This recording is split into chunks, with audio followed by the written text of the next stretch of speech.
Welcome to the Purple Party, known as Purple Nerd Channel, a home for all those who geek out on all things Prince related. Purple Rain was released in the US on June 25th, 1984, peaking at number 1 on the Billboard Top 200, number 7 in the UK, and in the top 10 in 11 other countries, selling a little over 17 million copies on its initial release, and since 1984 has gone on to sell 25 million copies.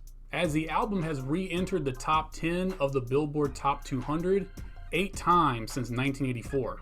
A multitude of singles and videos were released to promote this album. Singles include When Doves Cry, which peaked number 1 on the Billboard Top 100 singles, number 4 in the UK, and sold just under 2 million copies as a single. Let's Go Crazy, which peaked number 1 as well on the Billboard Top 100 singles, and number 7 in the UK, and sold just under 1 million copies as a single. Purple Rain, which peaked at number 2 on the Billboard Top 100 singles, and number 8 in the UK. I Would Die For You hit number 8 on the Billboard Top 100 singles and number 11 on the R&B charts. Take Me With You got up to number 25 on the Billboard Top 100 singles and hit number 7 in the UK. Videos were released for When Doves Cry,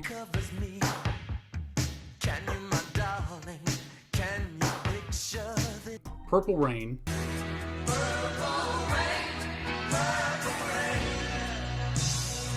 I Would Die For You,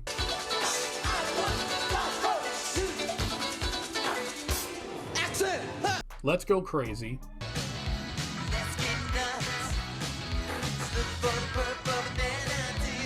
Take Me With You,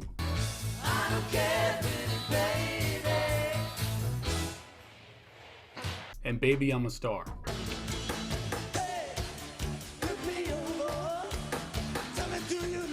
The album cross-promoted with the film of the same name, released a month later on July 27th, as well as the Purple Rain Tour, which ran from November 1984 to April 1985. The tour had 99 scheduled dates and sold over 2 million tickets, grossing over $30 million. The aforementioned film was also a success, grossing almost $70 million at the box office, against a $7 million budget, and it was actually one of the first movies to be released on VHS for sale instead of just rental only, which it cleaned up there, selling over 500,000 copies on its initial release.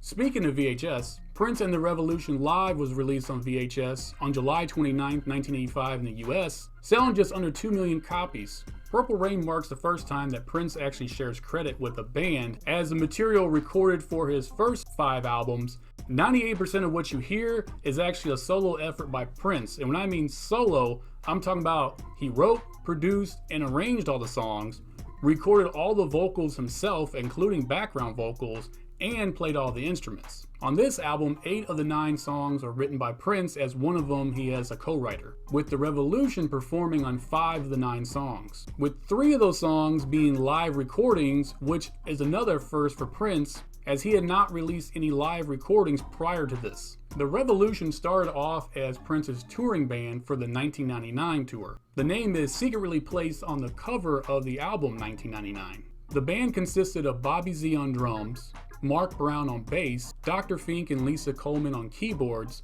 and Dez Dickerson on guitar. Before the recording of this album, Dez Dickerson was replaced by Lisa's childhood friend, Wendy Melvoin. Wendy and Lisa would bring a new sound to Prince's music with orchestration, as they conducted the strings on this album, which these parts were performed by Lisa's brother David Coleman on cello, Novi Navag on violin, and Suzy Katayama on cello as well. So let's go ahead and take a deep dive into one of Prince's most iconic albums. We open up with Let's Go Crazy. Oh no, let's go crazy. Let's get nuts. The song opens up with an intro spoken as if a eulogy for those still living. Dearly beloved, we are gathered here today to get through this thing called life. The song's message is a cryptic story of good versus evil, as the elevator is the devil and crazy is God. The elevator was Satan in that song, and Let's Go Crazy was God to me. Widely known for Prince's guitar solos, the guitar riff comes from a recording of a jam session from 1982. The version we get on this album is actually an edited cut of the song, as it had to be shortened to fill in the additional songs that were added to the album after the original configuration. The original longer version would finally be included on Purple Rain Deluxe, released in 2017. This song was recorded live at the infamous August 3rd show at First Avenue in 1983, which other songs actually on the album come from as well. But for whatever reason, Prince decided to use the studio cut of this song instead of the live version for the album. Next is Take Me With You. Don't care, pretty baby, just take me with you. This is I guess I'll say, a cute song about a couple that always wants to be together. The song was originally recorded for the Apollonia 6 album and actually sequenced as the first song for that album. But at the last minute, Prince moved the song from the Apollonia 6 album to Purple Rain. There's also a rumored recording of Vanity on lead vocals for this song as well. The song also features uncredited vocals from Jill Jones, who sung background to Apollonia's lead vocals. Next is The Beautiful Ones. Baby, baby, baby. This is our first song without the Revolution, as it is a Prince solo effort. Prince's vocals are absolutely magnificent, as the song starts off like a very sweet ballad, with Prince playing back and forth with his vocals going from falsetto to his lower register, ending the song as a rock anthem as he's literally screaming his demands and asking his woman to pick and decide and choose who she really wants to be with. The original version of the song included an extra verse and unfortunately still remains unreleased. Next is Computer Blue. Till I find a righteous one, computer blue. This song is actually a suite of 3 songs that are blended seamlessly together. The original version was about 14 minutes long and almost immediately edited down to 12 minutes. This version has been nicknamed the Hallway Speech Cut, and that version found its home on the Purple Rain Deluxe edition released in 2017. But the original version still remains unreleased. The melody from Father's Song is played via guitar during the middle portion of the song.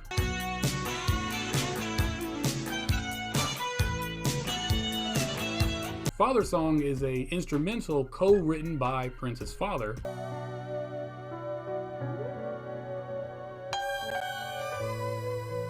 And a portion of it is played via piano by Prince's fictional father in the film Purple Rain. Father's Song had remained unreleased as well until it was also included on Purple Rain Deluxe, released in 2017. Computer Blue uses computer metaphors to describe the broken connection between Prince and his woman, as he has been programmed to act and operate a certain way. And he questions if he needs to be reprogrammed, or does he just need to find a new computer? This is another song recorded at the infamous August 3rd show at First Avenue. That live recording still remains unreleased, as this is the studio take of that song. Next is Darling Nikki. Knew a girl named Nikki, I guess you could say she was a sex. This song tells the story of a sexually adventurous woman named Nikki, who shows Prince a fantastical time one night. This story of a sex fiend made the PMRC Filthy 15 list, spearheaded by Tipper Gore, which would eventually lead to the Parental Advisory Sticker Initiative. The song ends with a message in reverse that, when you play it backwards, actually says,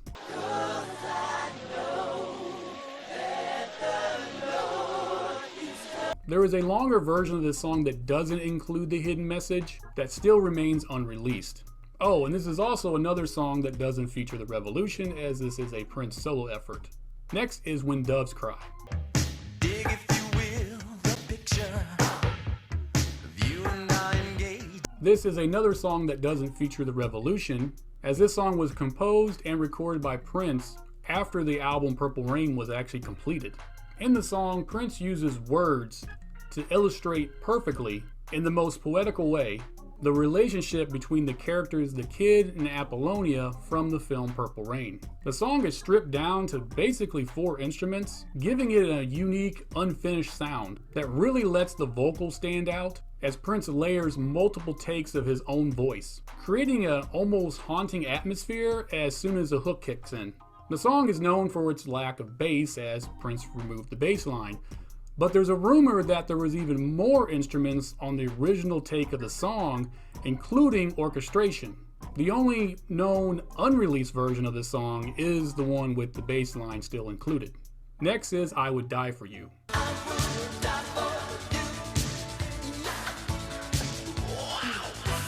Prince started working on this song in 1982, laying down the basic tracking for the song. He finished the song with The Revolution and premiered it live on the infamous August 3rd First Avenue show in 1983. About a month later, Prince and The Revolution would take the live track to the studio and add some additional overdubs. This is what we actually hear on the album, so we are actually listening to a live recording, which again was a first for Prince. This song is notorious for having quite a few of its lyrics taken from the song and used completely out of context, as the song itself is a lot of times misinterpreted. The song is sung actually from the viewpoint of Jesus Christ. Lenny Kravitz, a close personal friend of Prince's, did a similar song like this a couple years later called Are You Gonna Go My Way? It kind of reminds me of the biblical verse Ephesians 5:22, which says, "Wives, submit to your husbands," which every chauvinistic jerk of a man uses this, biblical verse to belittle and treat his woman horrible and claim that it's okay because it's biblical.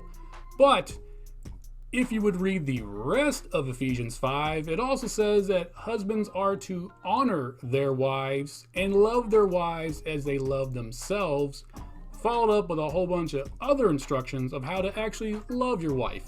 Because of the constant misinterpretation of the song, Prince got accused early on as having a Messiah complex, which is why he changed the line, "I'm your Messiah," to "He's your Messiah" whenever he would perform it live. Next is Baby I'm a Star.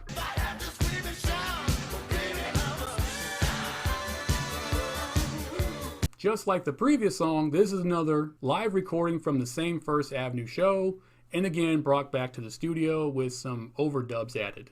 Prince recorded a solo version of this song back in 1981,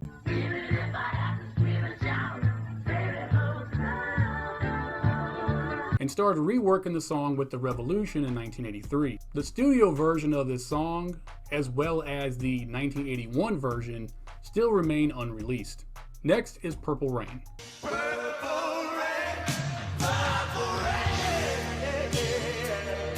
This is another live recording from the August 3rd show at First Avenue from 1983. This song has actually been altered from the live recording, even though we do get the live recording on the album. As aside from the overdubs being added in the studio, as well as orchestration being added in the studio, the original live performance included an extra verse. Honey, I don't want your money, no, no, no. I don't even think I want your love. Again, although it was recorded, it was cut out to shorten the duration of the song, giving more focus on the guitar solos. Which is interesting, as although you could say this song is a ballad, the song features signature guitar work by Prince, and probably one of his most known guitar solos. The song does have some gospel vibes to it, especially once you decipher the actual meaning. As in the song, Prince has wronged his lover and wishes her well, hoping she finds God, so in the end, they can at least see each other in heaven, as Purple Rain being the returning of Jesus Christ. As Prince has explained the reason for the color purple. The sky has blood in it. Blue and red make purple. There is a rumor that Prince thought the song originally, when it was just in the instrumental phase, that it had too much of a country vibe to it, and actually offered this instrumental to Stevie Nicks, but she passed on it. Eventually he would work the song out with The Revolution and ended up falling in love with the song. Only after recording it, be concerned that it sounded way too much like Journey's song, Faithfully.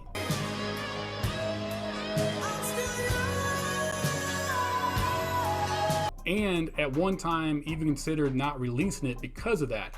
It wasn't until he contacted Journey's lead guitarist and let him hear the song that he felt better about it, as the lead guitarist was like, yeah, it shares 3 chords, but it's totally a different song. Just go with it. Oh, and the fully uncut version of, the live recording of this song still remains unreleased. And speaking of unreleased, Wednesday, a song performed by Jill Jones on piano, was not only cut off of this album as it was on the original configuration, but her scene of playing this song in the film was cut from the movie Purple Rain.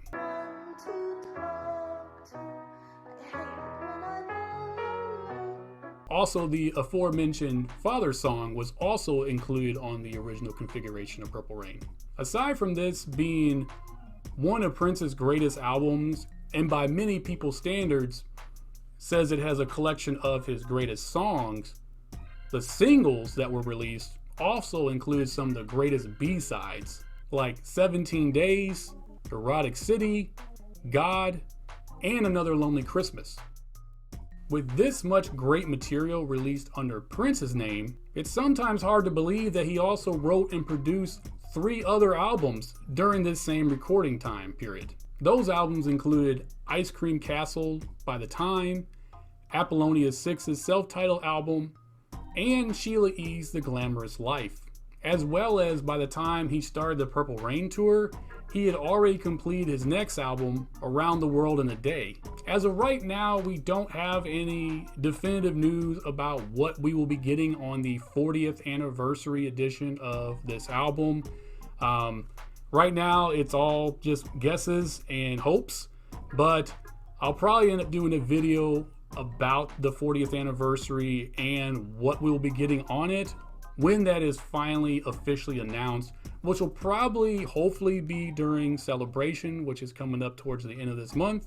And if not, then whenever they tell us what's coming out, I'll report it. Thank you for joining me on this episode. Please like and share this video, and as always, please subscribe to the channel.